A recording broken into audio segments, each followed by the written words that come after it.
NPBF fans and coaches, Frontier fam, and anyone who has found this channel. You didn't think we were going to be gone for all that long, did you? No, we're never gone for that long. We are back for Season 16 of NPBF. My name is Jeff. I am the head commissioner of the league and also the coach of the Anaheim Appletons. And I am joined today by two awesome fellow admins. First off, we have a former champion in his own right. We have Alex, the coach of the Greenwich Giratinas. Hey, yo. And we have Nate, the head of D-League, who has been the coach of the Delaware Pelipers, the coach of the Baltimore Haunch Crows, the Baltimore Predacons. He's got his name changes, but they are all cool. His logos are all cool, and Nate is just dope. So, Nate, say hi. Welcome, welcome. Glad to be here. So, for Season 16, we have mentioned before on our finals video that we were going balls to the walls. And when I say we're going balls to the walls, we mean it. The only thing that is not available to us in this season are the Ubers. Because we figure we're going so crazy, we don't need them. It's just, and the skill level is so high, you get a good draft spot, all the good Ubers are going to be gone, and then you kind of just know, like, 3 out of the 4 top teams already. So, you know, to mix things up a little bit, we have Megas coming back once again. We have Z-Moves. You can nominate a Tier 4 Mon as a Z Captain. And you can have a Tier 5 Mon be a Dynamax Captain. So we have all 3 of the major mechanics making an appearance this season. Because this season is going to be our farewell to Generation 8. As you all may know, I'm sure if you're here, you're a fan of Pokemon. Generation 9 was revealed just last month. With that, obviously, that means a new meta.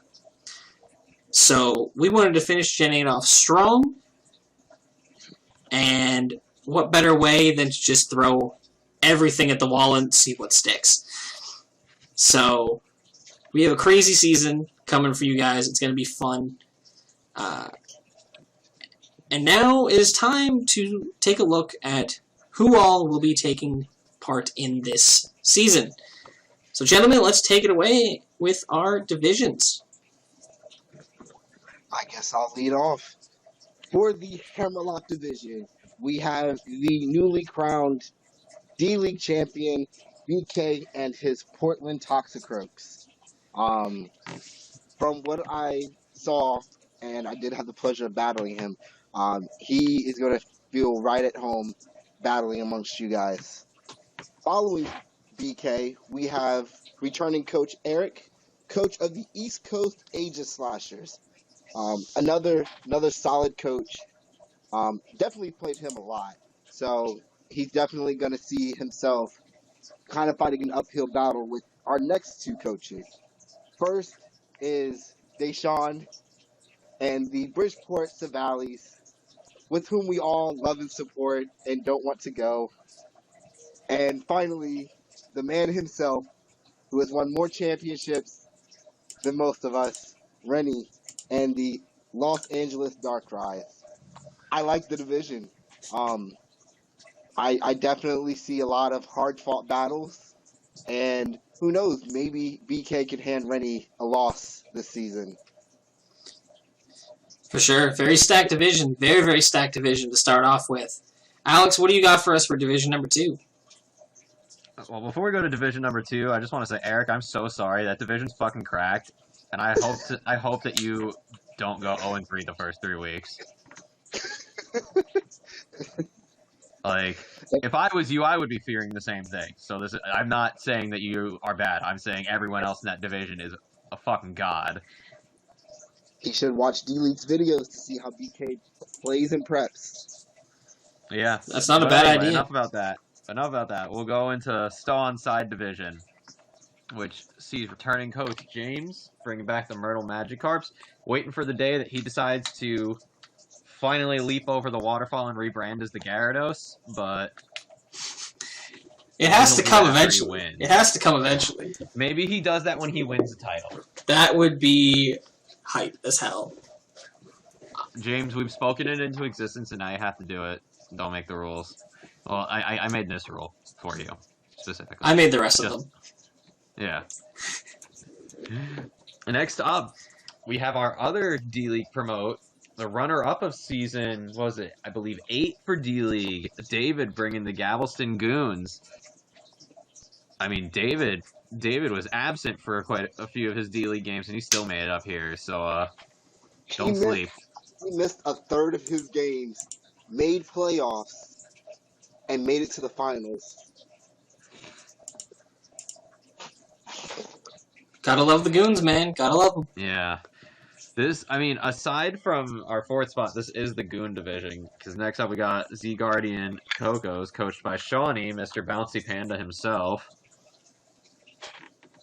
Absolute legend. We saw Shawnee return in the middle of last season to take over for retiring head founder James. Interested to see how Shawnee fares with a team that he gets to pick himself instead of harvesting somebody else's team. And lastly, we have the runner-up himself, Jason, and bringing in the Adelaide Del Foxers, letting the Nine Tailors take a risk this season. As a whole, the Stow-on side division is actually pretty balanced. It's certainly not as cracked out as the Hammerlock division is. Absolutely. I feel like the skill level in this division is completely balanced for the most part across the board. Everyone here is roughly on the same level. Jason obviously being a little bit more of a standout as based upon his previous performances last season. It's going to be very, very interesting to see how this division shapes up. Things are being run a little bit differently this season, so we'll see who comes out on top here. But with that division out of the way, we move on to the Motostoke division, which starts off with me. I'm in here. Great. Myself and the Anaheim Appletons, obviously, we're back again. We're not going anywhere. I'm not going anywhere until I win the title here, let's be real. I'm not leaving. I will stay here until season 50 if I have to. I will win the title in this league. Has it been without a title? Like 11 or so, 12. This will be the 12th without a title. Jeez. Always the bridesmaid, never the bride. Damn, it must not have felt good when I came in and just won. Yeah, no, it did. No, it didn't. It didn't at all. It didn't at all. Also in my division. I don't think anyone's done that since then. Nope.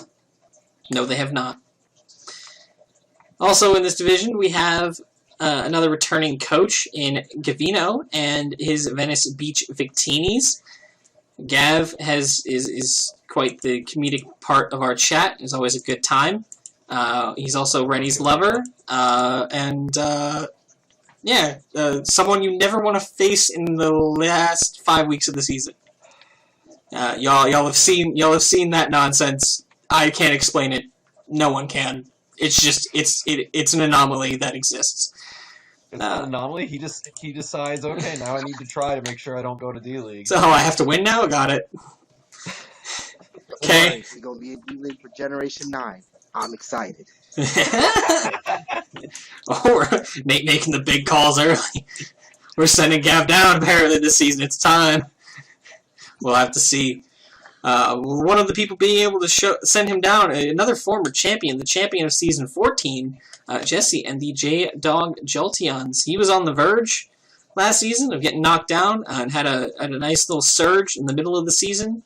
That kind of probably is what carried him to safety to keep him up here, and we'll see if he'll be able to do the same thing. And we'll see if he'll be able to do the same thing this season and hold on to his spot.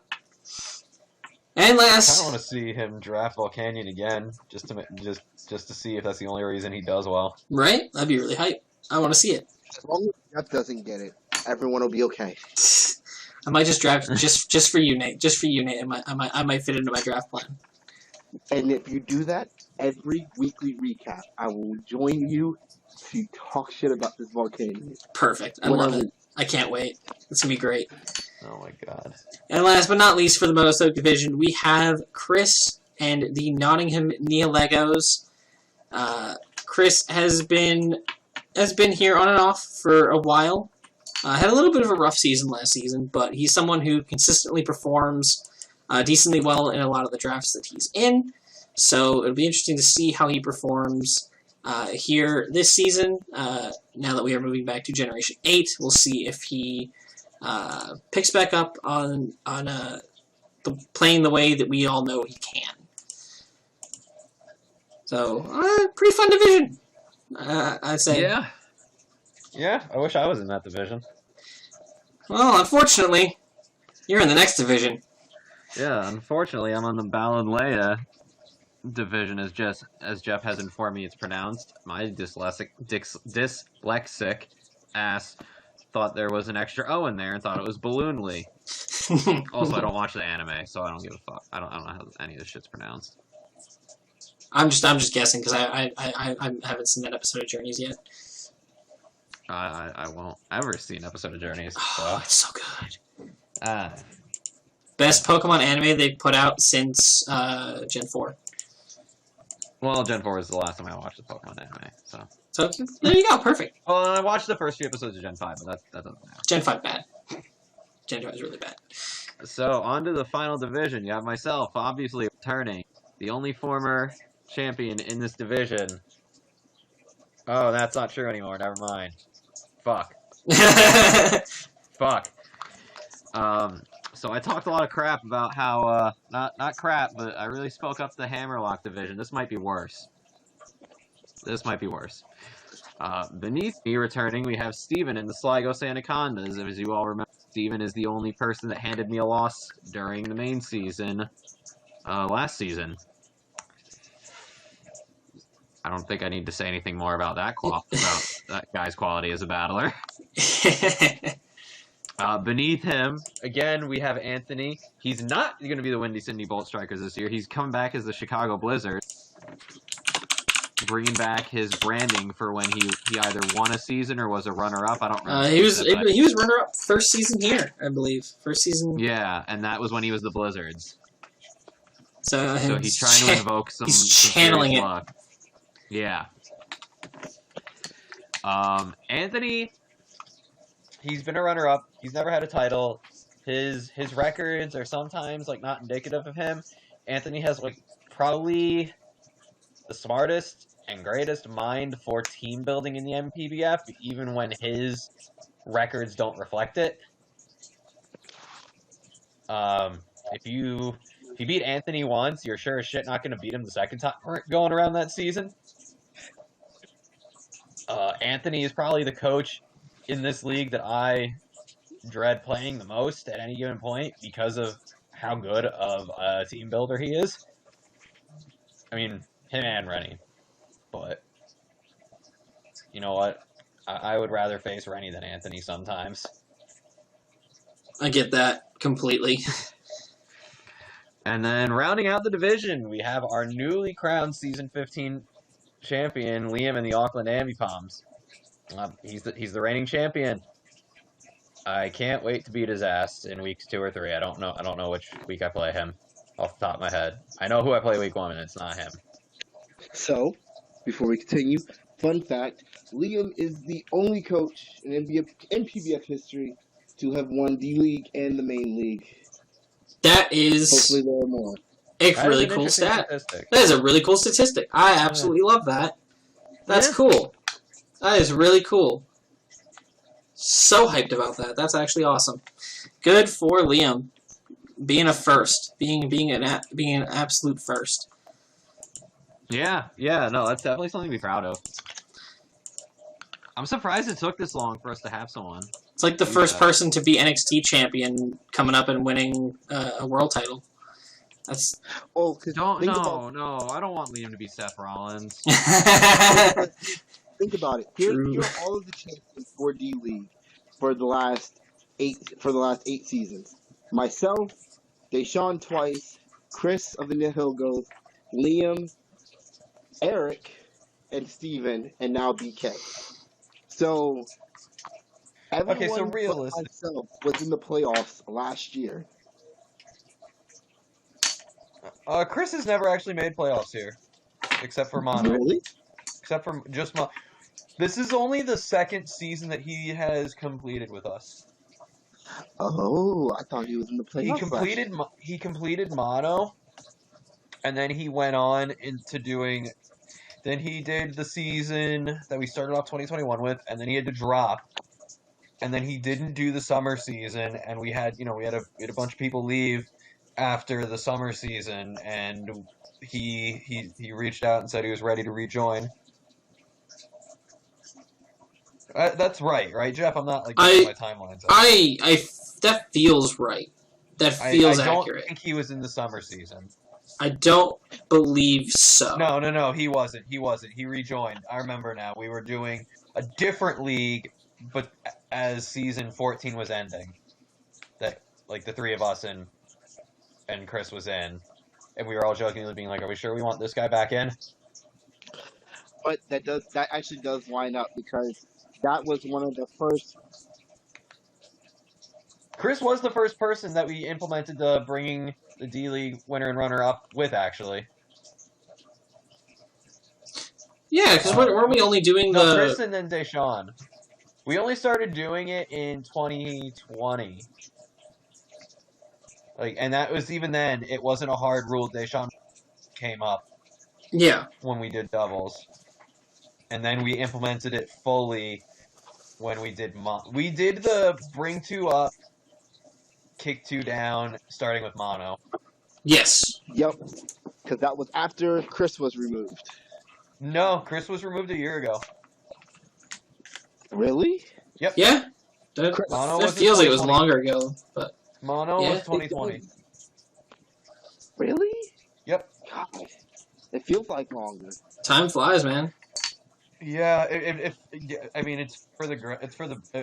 a good feeling though. It feels good to not have Chris here. Fuck you, Chris. Got him. I know you're listening, Mess. Go fuck yourself. I don't give a fuck. You're all the way out in Arizona. Who the fuck? You're not gonna fuck come over here. You don't know where I live. I vibe with everything he's saying though. It is fully deserved. Crazy statistics, crazy divisions. It's going to be a really fun season. Now, this season is going to be a lot of crazy stuff going on. We have the rules in place. Obviously, we have rules still. We're not animals. The rules document will be linked in the description. It's a Google Doc. Y'all can go read it if you please. Coaches, I implore you to read it and make sure that you're not missing anything. But please.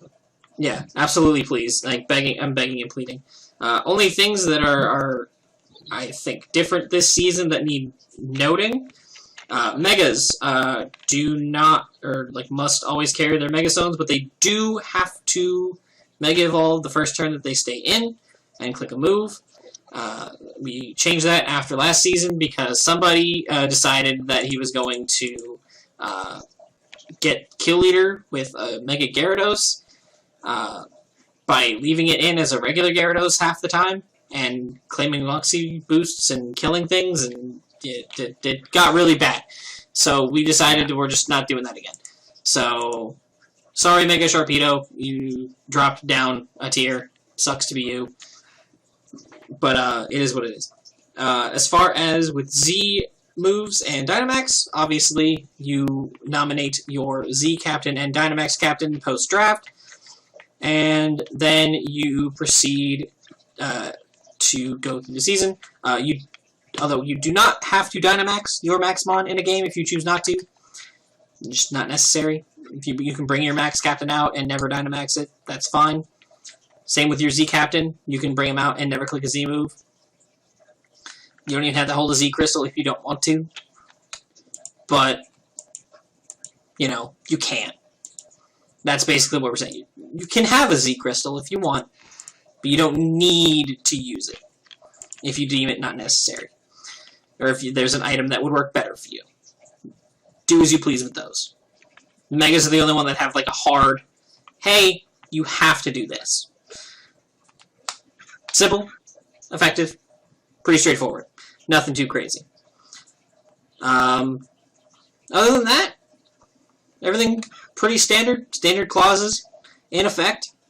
Nothing really out of the ordinary for you guys. So, with that being said, I think we're going to go take a look at the draft order. Ooh. And got some spicy things to reveal for you once we're there. So, let's take a look.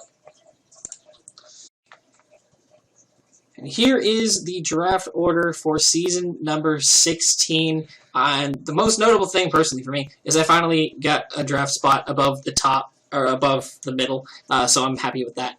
But in order, we have Jesse and the J-Dog Jolteons, Gavino and the Venice Beach Victinis, Alex and the Greenwich Garatinas, James and the Myrtle Magikarps, myself and the Anaheim Appletons, Anthony and the Blizzards, Chicago Blizzards, Steven and the Sligo Sandacondas, as I have been informed it is pronounced, Chris and the Nottingham Neolegos, BK and the Portland Toxicroaks, Eric and the East Coast Aegis Slashers, Shawnee and the Z Guardian Cocos, Deshaun and the Bridgeport Silvallis, Rennie and the Los Angeles Darkrise, David and the Galveston Goons, and then for the final two spots we have the runner-up from last season, Jason and the Adelaide Del Foxers, and for the 16th slot in the wheel pick we have Liam and the Auckland Ambipalms, our returning champion. This has been a running thing for several seasons. Whoever wins the season gets the next season wheel pick, and whoever is the runner-up gets the 15th slot right behind them. So they both they get like a wheel and a pseudo wheel as the kind of like the prizes for winning. It's kind of and being the top two.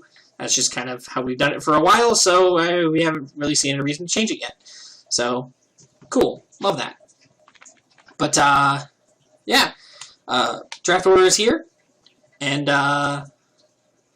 we do have a pick already lined up. Alex? We do. Yes. Jesse has been kind enough to inform us of what his round one pick will be so that we can exclusively announce it here. And, to my surprise anyway, first draft pick overall in the NPBF for Season 16 is going to be Here in Black without Dragon Dance.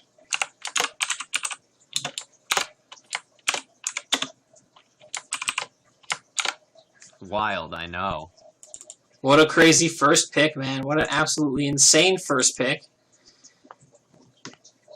But, hey, you know what? Whatever works for him at the end of the day, I'm sure it's going to be interesting to see how he utilizes it. You know, you're probably wondering, what about the rest of the draft picks, ladies and gentlemen? Well, ladies and gentlemen, I'd like to inform you that at the exact time this video goes up, the draft will begin. So if you're seeing this video, the drafting has already begun.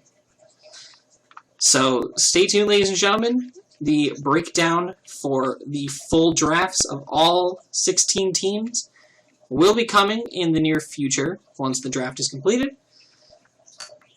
Definitely look forward to some absolute insanity this draft. It is going to be crazy. I am excited to see what this season holds. I'm sure you guys are excited. Oh, yeah. So, with that being said, we're going to get out of here. For Nate, follow us on Twitter if you want to see the if you want to True. follow the draft as it's happening live. We'll be posting the picks for every round as they happen. True, we have a new Twitter account. We do indeed have a Twitter. Let me pull that up so we have the @ for you guys. The It's at NPBF Pokemon. Well, thank you. All right, there you go then. At NPBF Pokemon, follow us on Twitter. Please do. It's gonna be great. We're gonna be posting as much stuff as we can on there, getting as much engagement with the community as we can. It's going to be pretty awesome. So look forward to that. Go check it out, please. I'm begging you. I'm actually begging. I might actually be on my knees at this current moment. You can't see it, but I might be on my knees. Please go follow. Definitely, it's going to be a good time over there. And yeah, with that being said, we're going to get out of here. And for Nate and Alex, my name is Jeff. And see you guys in Season 16. Peace.